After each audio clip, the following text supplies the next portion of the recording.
Bé, vem. Sai daí, sai. Sai. Sai daí. Vai, vem.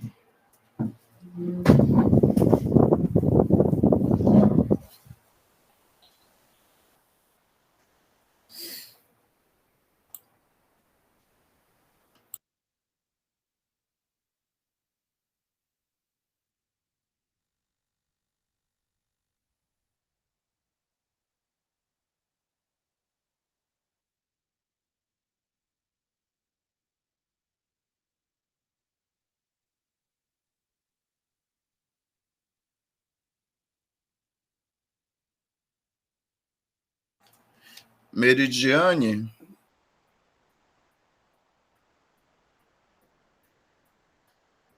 Meridiane. Eu acho que ela saiu. Mas ela parece bem que, porque como ela é a primeira, né, ela já poderia até deixar os slides projetados, porque faltam 3 minutos. Tem uma colega que enviou mas a gente vai colocar ela para o final. Ah, tá. Aquela que mandou o e-mail, né? Sim. Uhum. Aí, se não tiver, Letícia, alguém para substituir lá na segunda apresentação, tu já apresenta, tu já adianta. Tá, deixa eu deixar logo os meus slides aqui no ponto.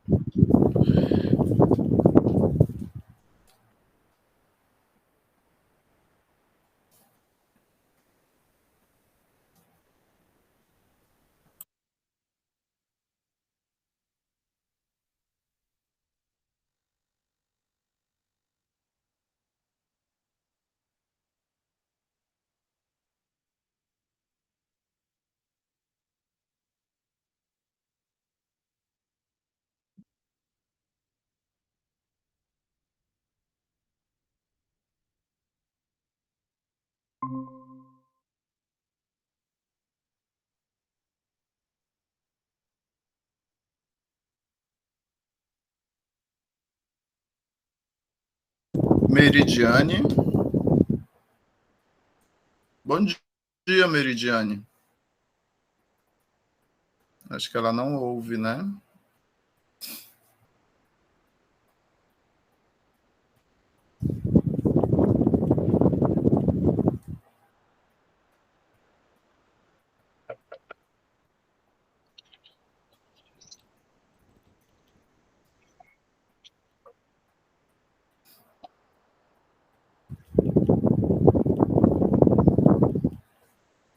Ela deve estar com problema de internet, tu percebeu, Letícia? Porque bem aqui no canto direito aparece uma janelinha.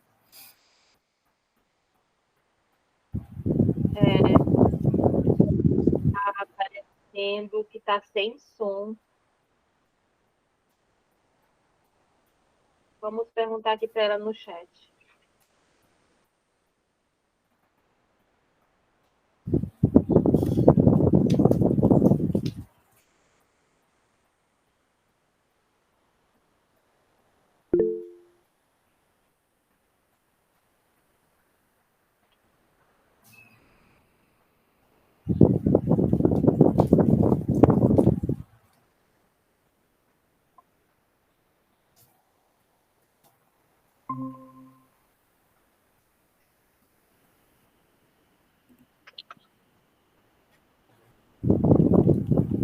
Bom dia, vocês me ouvem, pessoal? Bom dia, Meridiane, tudo bem? Tudo bem. Seja bem-vinda. Você nos ouve agora? Ouço, sim. Ah, tá. Vamos, então, seremos britânicos aqui no horário, tá? Porque nós temos aí 11 apresentações. Então, eu vou me apresentar um pouquinho, brevemente, tá? Depois a Letícia, nós somos os coordenadores do simpósio, eu, Arielson, a professora Letícia e a professora Joel. Então, nós pensamos neste simpósio, tá, com o intuito de promovermos discussões principalmente aí no processo de ensino e aprendizagem da língua portuguesa, tendo como principais, né, ferramentas pedagógicas o uso da tecnologia. Então, toda a nossa formação vem sendo construída, né, pautada aí nos estudos linguísticos e também atrelados ao uso da tecnologia. Nós gostaríamos de agradecê-los, tá? Agradecê-las pelo interesse que vocês tiveram em submeter as pesquisas de vocês em nosso simpósio. Nós ficamos muito felizes mesmo pelo interesse e, mais uma vez, agradecê-los, tá? Bom dia a todos. Meu nome é Letícia. Assim como a Wilson falou, né? A gente pensou nesse simpósio. Só um minutinho, deixa eu abrir aqui. A gente pensou nesse simpósio, né, de trabalhar o ensino, né, de língua portuguesa, mediado pelas tecnologias, né? Então, a gente pensou mesmo, já que é um tema que está em voga, que precisa de debates em cima, né? Então, foi um simpósio feito para abranger, né, essas pesquisas e até pesquisas que também ali não necessariamente usam tecnologias digitais, mas ainda assim uma tecnologia ali algum aparato, né, novo ali com os estudantes. Então, agradecemos, né, por todos terem escolhido participar do simpósio, por terem achado conveniente apresentarem, né, suas pesquisas, seus trabalhos, ainda que estejam, né, em processo de produção do artigo, né? Não precisa estar por completo o artigo feito por completo para você apresentar no evento. E desejamos a todos uma ótima apresentação. Qualquer dúvida, estaremos aqui. Vamos ser britânicos no horário. Então, a primeira pessoa, que é Meridiane, né, Meridiane, se você quiser já apresentar, fique à vontade, coloque o seu slide. E qualquer dúvida, eu e o Arielson estaremos aqui, né? Tem a Joelma, infelizmente, pessoal, ela não vai poder participar, mas ela também deu toda total liberdade para eu e o Arielson conduzir o simpósio, mas saibam que ela esteve presente em toda a organização do simpósio. Infelizmente, por questões maiores, ela não vai poder participar. Mas, qualquer dúvida, estamos eu e o Arielson aqui para acompanhar vocês, tá certo? Então, vamos dar início, né? Eu tenho 15 minutos, isso? Isso. Isso. Deixa eu cronometrar aqui. Pessoal, bom dia. Meu nome é Meridiane. O meu coautor é o professor João Vieira, que é mestrando em letras. Eu sou mestre em letras pela Universidade Estadual do Piauí. E esse trabalho ele é fruto de pesquisa, uma pesquisa mais empírica, mais aplicada no dia a dia da escola, no chão da escola, depois se tornou publicação, se tornou artigo. Dos desafios que nós enfrentamos para fazer a integração das tecnologias no período pandêmico, aplicando essas tecnologias da EAD, que tanto já tem contribuído para a educação à distância, mostrando que o seu potencial vai além da educação à distância e também chega à sala de aula presencial. Então, aqui eu trago alguns relatos de como nós trabalhamos isso na cidade de Codó. O tema geral são as ferramentas da educação à distância, mas como delimitação é a utilização desses recursos tecnológicos aplicados ao ensino remoto não presencial, porque uma coisa é conhecer esses recursos dentro de plataformas virtuais na modalidade de educação à distância, e outra coisa são esses recursos serem aplicados em sala de aula ao longo dos 200 dias letivos, por exemplo. E mais ainda relacionando isso com a minha prática enquanto professora de língua portuguesa, que sou amante também de línguas, de linguagens de um modo geral e da tecnologia, que é uma forma de linguagem. Quando esse trabalho foi pensado, ele foi pensado partindo da prática de um desafio que se apresentou na escola, que foi a suspensão das aulas presenciais no contexto de pandemia. Eu trabalho com educação à distância desde 2018 como professora formadora, professora mediadora à distância, professora mediadora presencial. Então, eu já sabia que a educação à distância poderia oferecer algo que agregasse valor para a continuidade das aulas de forma não presencial. Claro que nem tudo foi maravilhoso, nós tivemos muitos desafios que precisaram ser superados, mas uma das principais vantagens foi o fato de que os recursos tecnológicos nos oferecem formatos diferentes, diversificados de materiais didáticos que atendem aos mais diversos estilos de aprendizagem, desde o visual, o sinestésico, o perfil de leitura e escrita e o perfil auditivo. Então, foi necessário a gente pensar quais recursos podem ajudar nesse momento de aula não presencial. O que eu posso usar de recurso para atender o meu estudante no componente curricular de língua portuguesa? E os recursos da EAD, eles podem contribuir para enriquecer a prática docente? Foram alguns dos questionamentos que se fizeram pertinentes. Como hipóteses, e depois a gente confirma isso lá nas considerações finais, é claro que a continuidade das aulas foi sim possível, tanto com ferramentas síncronas ou assíncronas, como outros materiais, né, que possibilitaram a continuidade de aulas. Foi necessário fazer a adoção dessas plataformas para hospedar material didático, mas principalmente era interessante que esse material didático fosse hospedado em plataformas intuitivas e que rodassem, como é a linguagem da galera da internet, e que rodassem em qualquer dispositivo, né? Não poderia ser uma plataforma que só desse para acessar pelo computador. Ela deveria ser também uma plataforma que permitisse o M-Learning, né, que é o Mobile Learning, o aprendizado utilizando smartphones, por exemplo. Como hipóteses também, a gente percebeu que essas tecnologias, elas têm esse potencial de trazer engajamento para os alunos, tanto para a comunidade escolar como um todo, como para as aulas de língua portuguesa, promovem uma abordagem mais personalizada do ensino, atendem a todas as necessidades, as mais diversas necessidades de aprendizagem, e a gente não pode deixar de falar que falta de familiaridade com as tecnologias, ou seja, a falta da alfabetização digital, do letramento digital, ou até mesmo a falta de acesso de muitos alunos a essas tecnologias, foram barreiras que precisaram superadas para a gente minimizar os efeitos da exclusão digital, da desigualdade social e fazer com que a comunidade escolar se integrasse mais efetivamente com esse uso de tecnologias na escola. Como objetivos, o principal é trazer essa reflexão de que é possível que as ferramentas da EAD contribuam para o ensino presencial, especialmente o ensino de língua portuguesa. Com objetivos específicos, eu trago um relato de algumas práticas pedagógicas, estratégias e recursos que eu utilizei nos anos de 2020, 2021 e 2022, continuo usando nas minhas aulas até hoje. Também faço uma descrição de que é importante que essas ferramentas e como elas foram na educação à distância, como elas foram no ensino remoto, elas garantiram o acesso dos estudantes, mas garantiram também a permanência para a gente evitar a evasão escolar no período pandêmico.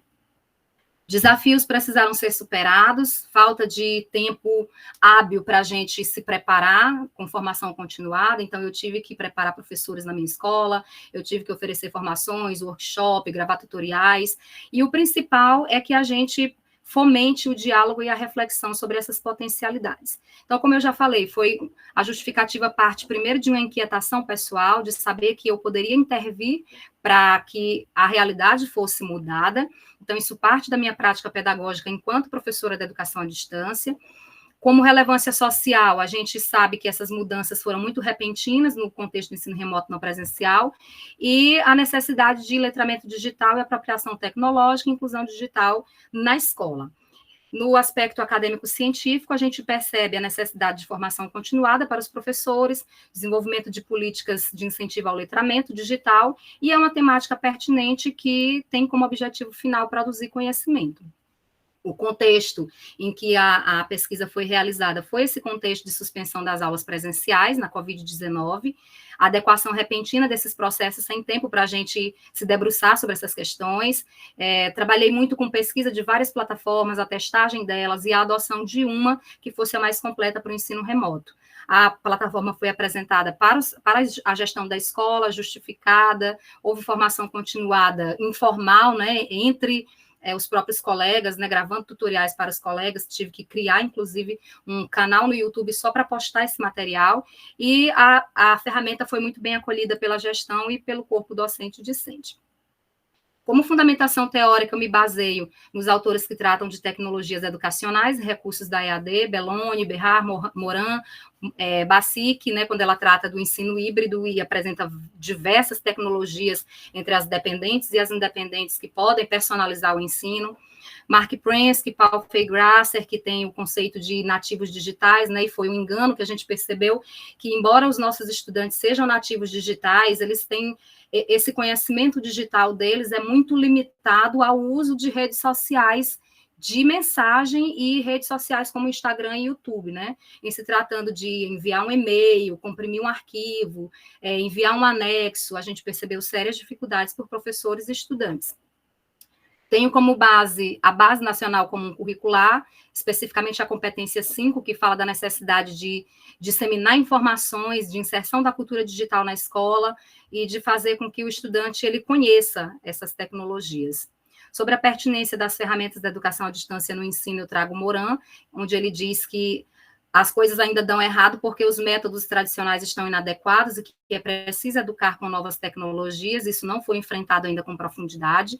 Na área dos letramentos, multiletramentos e multimodalidade, eu trago as ideias de Marcuse, quando ele fala do hipertexto, né, da necessidade de conhecer o hipertexto, que é a realidade dos nossos alunos, a perspectiva dos letramentos e multiletramentos defendida por Kleiman, Soares e Rojane Rojo. Na pertinência das ferramentas da EAD no ensino, à distância, né, das ferramentas da EAD no ensino, a Amante vai falar que, apesar de ainda haver muita divisão digital, ainda muita gente não ter acesso às tecnologias, a escola não pode deixar de fazer a sua parte, porque ela ainda é um dos raros espaços onde o aluno vai ter contato com alguma tecnologia, ainda que isso não seja um contato direto. Então, nós não podemos nos omitir dessa missão de promover a inserção da cultura digital na escola, justamente para minimizar o que Guimarães e Guimarães chamam de pessoas excluídas da cultura digital. Na metodologia, essa pesquisa foi realizada no município de Codó, onde eu trabalho, onde eu atuo, o professor João também atua aqui. É uma pesquisa qualitativa, é uma pesquisação, é aplicada, é exploratória, é explicativa, bibliográfica e de campo. Foi realizada em 2 escolas públicas nas quais eu atuo. Os critérios de inclusão foram materiais publicados nesse intervalo de 2011 a 2020, com essas palavras-chave, e o período compreendido da pesquisa de março a novembro de 2020, que foi o período mais caótico de readaptação. Então, eu procurei algumas plataformas para esse período. Dessas 2 aqui, Moodle e Cursify, não deram certo, porque precisavam de hospedagem, a gente tinha que pagar. A que deu certo para nós foi a plataforma Google Classroom, por ter uma interface simples e intuitiva. A gente tentou e-mails para as turmas, mas dava conflito de acessos em vários lugares, então o e-mail era bloqueado. Os chats via WhatsApp ainda permitiam essa comunicação também, mas a plataforma escolhida foi o Google Sala de Aula, o YouTube para repositório, o Zoom e o Meet para chamadas, né? E para os alunos que não tinham alguma tecnologia, material impresso. Então, essas ferramentas, elas são muito completas, porque elas permitem que a gente faça busca, que a gente faça análise, que a gente estabeleça um convívio social digital, elas também são ferramentas de criação, permitem o compartilhamento desses conhecimentos e possibilitam que a gente faça a análise crítica da utilização desses recursos. Os motivos pelos quais essa ferramenta foi escolhida foram esses que nós já conhecemos: gestão, avaliação, criação, compartilhamento, vários formatos de atividades podendo ser feitas. Costa diz que não basta a gente saber que tecnologias existem, mas é preciso saber o que é que elas permitem fazer, qual o grau de dificuldade e os requisitos necessários. Então, foi pensando nisso que a plataforma Google Sala de Aula foi escolhida para o nosso período. O Mark Prensky, sobre o uso de tecnologias aplicadas à educação, ele diz que muita coisa ainda dá errado porque nós ainda trabalhamos na velha pedagogia que é predominante. É preciso dar lugar para essa nova pedagogia e que os principais mediadores desse processo são pais e professores que vão estar trabalhando com os adolescentes, com as crianças, ensinando a fazer o uso crítico dessas tecnologias numa era digital. Na escola onde eu fiz a maior parte desse trabalho, eu utilizei essas ferramentas, né, YouTube, gravações de aula, repositórios, Zoom, Ace Thinker, mas partindo para o ensino de língua portuguesa, eu elaborei aulas interativas na plataforma Nearpod, eu coloco aqui os links, né? Jogos, quizzes, slides interativos, então eu fazia o slide da aula e no meio do slide eu colocava um ícone de microfone, o aluno poderia gravar a resposta, eu colocava um link de câmera e ele poderia, dentro daquele mesmo slide, já gravar um pequeno vídeo, ou ele poderia simplesmente digitar ou marcar alguma opção. Leitura de obra literária, então a gente teve leitura através de audiobook, usei bastante audiobook nesse período, hospedados no Instagram, no YouTube. Vídeos retextualizados, como o vídeo da obra A Cartomante, de Machado de Assis, em que a gente via uma perspectiva mais atual da obra. Vídeos com paródias, com funções da linguagem, com palavras nordestinas, utilizei a ferramenta MindMeister, que foi para a criação de mapa mental conceitual sobre literatura, sobre redação. Utilizei muito a ferramenta Canva para tudo que vocês puderem imaginar, banner, formulário, construção de mapa mental, miniatura de YouTube. A ferramenta Mentimeter, usei para nuvens de palavras, que resumissem o conteúdo da aula anterior sobre semântica, e também sobre variação linguística, eles iam me dizer pelo menos 3 palavras em que eles pudessem colocar, que fossem faladas de maneiras diferentes em vários estados do Brasil, e a gente fez isso com nuvem de palavras. O Google Forms foi usado para avaliações, o Padlet foi usado para revisão de redação, então eu construí um mural colaborativo onde eles iam colocando o que eles tinham aprendido sobre cada competência da redação do Enem. O PDF interativo, que é uma página só, onde eu ia colocando etapas, como se fosse uma sequência didática de material que eles precisavam acessar. A automatização de correções, eu já faço isso, as minhas redações são corrigidas online, e vídeos interativos na plataforma EdPews. Aqui foi o que foi feito na outra escola, a proposta é basicamente a mesma. Então, os desafios que se mostraram foram a formação docente, acesso aos recursos que ainda é limitado, acesso e permanência dos estudantes, falta mais engajamento familiar e a necessidade de adequação de metodologias. Algumas famílias ainda têm dificuldade de aceitar que a educação pode acontecer em espaços virtuais, e esse foi o maior problema. Como proposta, eu sugiro a inclusão da informática na educação formal, com vistas à alfabetização e letramento digital e apropriação tecnológica. O estudo mostrou que as tecnologias elas podem suprir a ausência de laboratórios de informática nas escolas, a desterritorialização da escola, a transposição para as redes, também é uma importante alternativa para escolas que estão em situações adversas, como enchente, reforma, é uma possibilidade. São ferramentas potenciais para uso na educação, especialmente com o uso de celulares. Esses recursos foram essenciais para a realização do trabalho docente de forma ininterrupta, e a adequação desses processos fez com que a gente percebesse o quanto a temática se faz urgente. As tecnologias aumentam o engajamento dos alunos no aprendizado de língua portuguesa, trazem uma abordagem mais personalizada e atendem às diversas habilidades e necessidades de aprendizagem dos estudantes em sala de aula. Aqui eu trago as minhas referências, as que embasaram esse estudo. São os meus contatos, professora Meridiane, WhatsApp, Instagram, e-mail institucional, YouTube. Professor João, que é o segundo autor, vai também estar apresentando trabalho no turno vespertino, os seus contatos, redes sociais. E, no mais, eu gostaria de agradecer pela oportunidade, falar do quanto é importante nós tratarmos a questão das tecnologias em sala de aula, porque se esperava que, com a pandemia, as tecnologias estivessem mais presentes no período pós-pandêmico em sala de aula. E o que a gente viu foi um retrocesso, onde muitas escolas ainda voltaram para a sua prática tradicional, tendo como único instrumento didático o livro didático. Não que ele não seja importante, mas não se esperava que ele fosse mais o único. Sem mais, agradeço a participação e gostaria de parabenizá-los pelo evento. Parabéns, Meridiane. Ariel, só para o final, né? Considerações, observações. Eu acho que, assim, o ideal que nós fizéssemos em seguida, para não perder o fio condutor, né? Mas por uma questão mesmo de nós garantirmos que todos apresentem, porque todo mundo tem sua rotina, um cronograma, né? A gente deixa para o final. Mas, Meridiane, sua pesquisa assim, é fantástica. Parabéns mesmo, tá? Pela sua pesquisa, pelo seu trabalho. assim, que tem uma relevância social e educacional fantástica, e é exatamente isso que você falou, né? Infelizmente, nós tivemos um retrocesso, né? Os gestores, a sociedade de forma geral, eu acho que voltou mais retrógrada possível, né? E isso me inquieta demais, tendo que obrigar o professor a ir para a sala de aula, para fazer um planejamento que às vezes é uma fala de 10, 15 minutos, que poderia fazer uma videochamada, enfim, infelizmente nós tivemos aí um retrocesso, e que sua pesquisa ela possa ganhar aí o mundo, né? Porque ela tem uma relevância social e educacional muito grande. Parabéns mesmo por sua pesquisa. Tá? Eu agradeço ao professor Arielson, à professora Letícia, gostaria de parabenizá-los pelo evento e ficarei aqui prestigiando a apresentação dos meus colegas. Obrigada. Obrigado.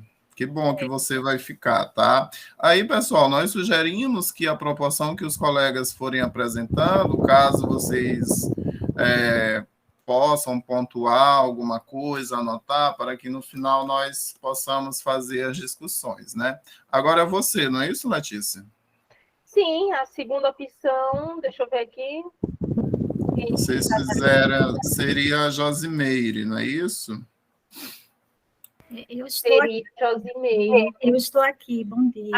Josimeire, desculpa. Você vai conseguir, Josimeire, apresentar? Eu consigo apresentar, porque o segundo simpósio que eu estou inscrita, eles me colocaram por último, para eu poder estar com calma. Aí eu estou, só para poder